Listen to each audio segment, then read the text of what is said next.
Hello दोस्तों, हमारे channel interesting story में आपका फिर से स्वागत है। आज हम सुनाएंगे अकबर बीरबल की एक और कहानी का नाम है सोने की खेती। तो आइए शुरू करते हैं। वीडियो अगर अच्छी लगे तो हमारे चैनल को सब्सक्राइब करें, लाइक भी करें। अकबर के महल में कई कीमती सजावट की वस्तुएं थी, लेकिन एक गुलदस्ते से अकबर को खास लगाव था। इस गुलदस्ते को अकबर हमेशा अपनी पलंग के पास रखते थे। एक दिन अचानक महाराज अकबर का कमरा साफ करते हुए उसके सेवक से वह गुलदस्ता टूट गया। सेवक ने घबराकर उस गुलदस्ते को जोड़ने की कोशिश की, लेकिन नाकाम रहा। हार कर उसने टूटा गुलदस्ता कूड़ेदान में फेंक दिया और दुआ करने लगा कि राजा को इस बारे में पता न चले। कुछ देर बाद महाराज अकबर जब महल लौटे तो उन्होंने देखा कि उनका प्रिय गुलदस्ता अपनी जगह पर नहीं है। राजा ने सेवक से गुलदस्ते के बारे में पूछा तो सेवक डर के मारे कांपने लगा। सेवक को जल्दी में कोई अच्छा बहाना नहीं सूझा तो उसने कहा कि महाराज, उस गुलदस्ते को मैं अपने घर ले गया हूँ ताकि अच्छे से साफ कर सकूँ। यह सुनते ही अकबर बोले, मुझे वो तुरंत गुलदस्ता ला कर दो। अब सेवक के पास बचने का कोई रास्ता नहीं था। सेवक ने महाराज अकबर को सच बता दिया कि वो गुलदस्ता टूट चुका। यह सुनकर राजा बबूला हो गए। क्रोध में राजा ने सेवक को फांसी की सजा सुना दी। राजा ने कहा, झूठ मैं बर्दाश्त नहीं करता हूँ। जब गुलदस्ता टूट गया था तो फिर झूठ बोलने की क्या जरूरत थी। अगले दिन इस घटना के बारे में जब सभा में जिक्र हुआ तो बीरबल ने इस बात का विरोध किया कि बीरबल बोले कि हर कोई झूठ बोलता है कभी न कभी। किसी के झूठ बोलने से अगर कुछ बुरा या गलत नहीं होता तो झूठ बोलना गलत नहीं है। बीरबल के मुंह से ऐसे शब्द सुनकर अकबर उसी समय बीरबल पर भड़क गए। उन्होंने सभा में लोगों से पूछा कि कोई ऐसा है यहाँ जिसने झूठ बोला हो। सबने राजा को कहा कि नहीं, वो झूठ नहीं बोलते। यह बात सुनते ही राजा ने बीरबल को राज्य से निकाल दिया।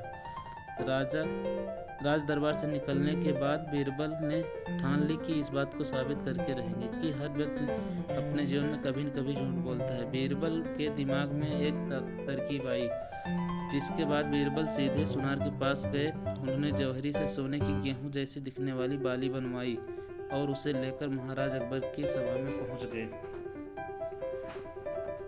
अकबर ने जैसे ही बीरबल को सभा में देखा तो पूछा कि अब तुम यहाँ क्या करने आए हो। बीरबल बोले, जहाँ पना आज ऐसा चमत्कार होगा जो किसी ने कभी नहीं देखा होगा। बस आपको मेरी पूरी बात सुननी होगी। राजा अकबर और सभी सभापतियों की जिज्ञासा बढ़ गई और राजा ने बीरबल को अपनी बात कहने की अनुमति दे दी। बीरबल बोले, आज मुझे रास्ते में एक सिद्ध पुरुष के दर्शन हुए जिन्होंने मुझे यह सोने की बनी गेहूं की बाली दी और कहा कि इसे जिस भी खेत में लगाओगे वहाँ सोने की फसल उगेगी। अब इसे लगाने के लिए मुझे आपके राज्य में थोड़ी सी ज़मीन चाहिए। राजा ने कहा, यह तो बहुत अच्छी बात है, चलो हम तुम्हें ज़मीन दिला देते हैं। अब बीरबल कहने लगे कि मैं चाहता हूँ कि पूरा राज दरबार यह चमत्कार देखे। बीरबल की बात मानते हुए पूरा राज दरबार खेत की ओर चल पड़ा। खेत में पहुंचकर बीरबल ने कहा कि इस सोने की बनी गेहूं की बाली से फसल तभी उगेगी जब इसे ऐसा व्यक्ति लगाए जिसने अपने जीवन में कभी झूठ न बोला हो। बीरबल की यह बात सुनकर सभी राज दरबारी खामोश हो गए और कोई भी गेहूं की बाली लगाने के लिए तैयार नहीं हुआ। राजा अकबर बोले कि क्या राज दरबार में कोई ऐसा व्यक्ति नहीं है जिसने अपने जीवन में कभी झूठ न बोला हो। सभी खामोश थे। बीरबल बोले, जहाँ पना अब आप ही इस बाली को खेत में रोप दीजिए। बीरबल की बात सुनकर महाराज का सिर झुक गया। उन्होंने कहा, बचपन में मैं भी कई बार झूठ बोला हूँ, तो मैं कैसे इससे लगा सकता हूँ। इतना कहते ही बादशाह अकबर को यह बात समझ आ गई कि बीरबल सही कह रहे थे कि दुनिया में कभी न कभी सभी झूठ बोलते हैं। इस बात का एहसास होते ही अकबर उस सेवक की फांसी की सजा को रोक देते हैं। तो इस कहानी से हमको यह सीख मिलती है कि बिना सोचे समझे किसी को बड़ा दंड नहीं देना चाहिए। हर काम को सोच विचार कर ही किया जाना चाहिए। साथ ही एक छोटे से झूठ की वजह से किसी व्यक्ति का आकलन भी नहीं किया जाना चाहिए, क्योंकि कुछ परिस्थितियाँ ऐसी होती हैं कि लोग झूठ बोल ही देते हैं। वीडियो कैसी लगी कमेंट करके ज़रूर बताएं और हमारे चैनल को लाइक भी करें, सब्सक्राइब करें।